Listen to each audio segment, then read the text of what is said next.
రెండేండ్లు వరుసగా కరోనా వచ్చింది. ఇంకా కరోనా వచ్చిన 10,000 లీటర్లు పర్ మినిట్ సీపేజ్ వచ్చినా, చాలా ఇబ్బందులు వచ్చినా కూడా దాదాపు 12 కిలోమీటర్ల టనల్ను మేము పూర్తి చేశాము.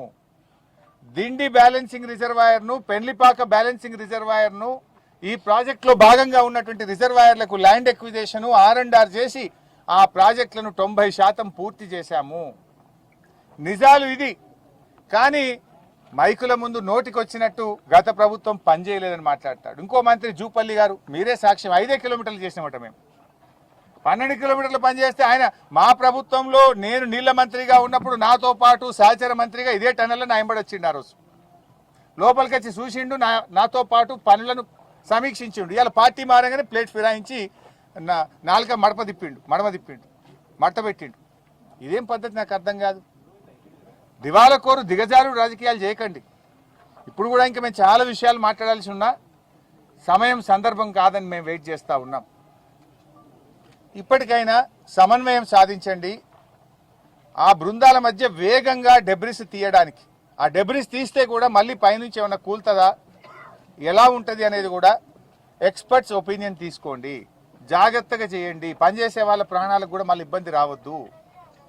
మీరు మక్కు తీస్తుంటే మళ్ళీ పైనుంచి ఇంకా ఫర్దర్గా ఏదైనా పడే ప్రమాదం ఉందా, దాన్ని ఎలా తీయాలి, ఏం జాగ్రత్తలు తీసుకోవాలో కూడా ఎక్స్పర్ట్స్ నుంచి ఒపీనియన్ తీసుకొని జాగ్రత్తగా చేయండి, వేగవంతంగా చేయండి. ప్రతి నిమిషం కూడా ఇంపార్టెంట్. 6 రోజులు ఎంత కాస్ట్లీ అండి. ఇలా మీరు 6 రోజులు సమయాన్ని వృధా చేశారు. లోపల వాళ్ళకి ఆక్సిజన్ ఏంది, వాళ్ళ ఆహారం ఏంది, వాళ్ళకి మంచినీళ్ళు ఏంది, మంచినీళ్ళు లేకుండా, గాలి సరిగ్గా అందకుండా, ఆహారం అందకుండా వాళ్ళ ప్రాణాలు ఏం కావాలి? ఒకసారి వాళ్ళ స్థానంలో ఉండి ఆలోచించాలి మీరు. ఇలా వాళ్ళు ఇతర రాష్ట్రాలకు చెందినటువంటి వాళ్ళు. కేసీఆర్ గారు ఉన్నప్పుడు కరోనా వచ్చినప్పుడు ఇతర రాష్ట్ర కూలీలను కూడా మీరు మా రాష్ట్ర అభివృద్ధిలో భాగస్వాములు అని చెప్పి గౌరవప్రదంగా ట్రైన్లు ఇచ్చి భోజనం పెట్టి వాళ్ళని స్వరాష్ట్రాలకు పంపించి గౌరవించుకున్నాం. కానీ ఈరోజు మీరు ప్రాణాలకు తెగించి మన రాష్ట్రం కోసం ప్రాజెక్టు కడుతున్న వాళ్ళ ప్రాణాలను కాపాడడంలో నిర్లక్ష్యం వహిస్తూ ఉన్నారు.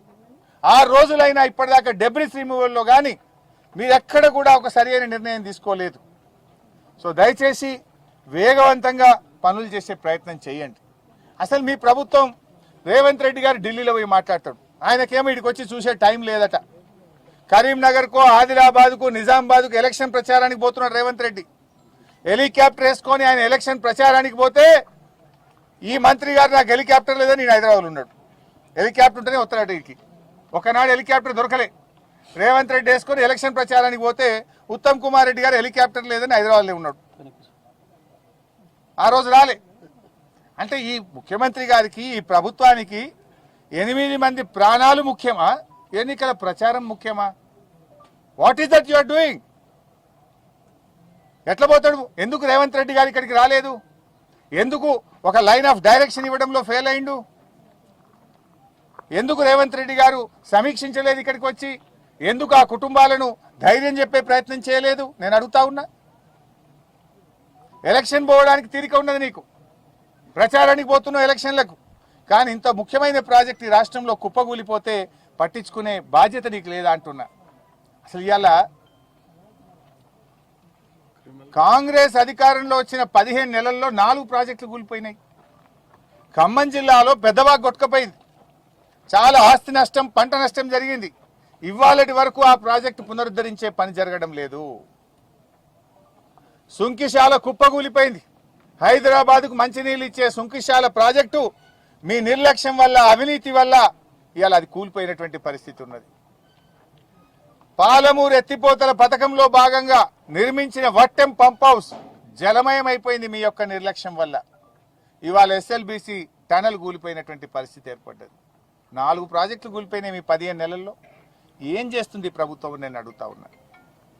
అసలు నీళ్లు, ఉన్న నీళ్లను కూడా కాపాడలే మీరు.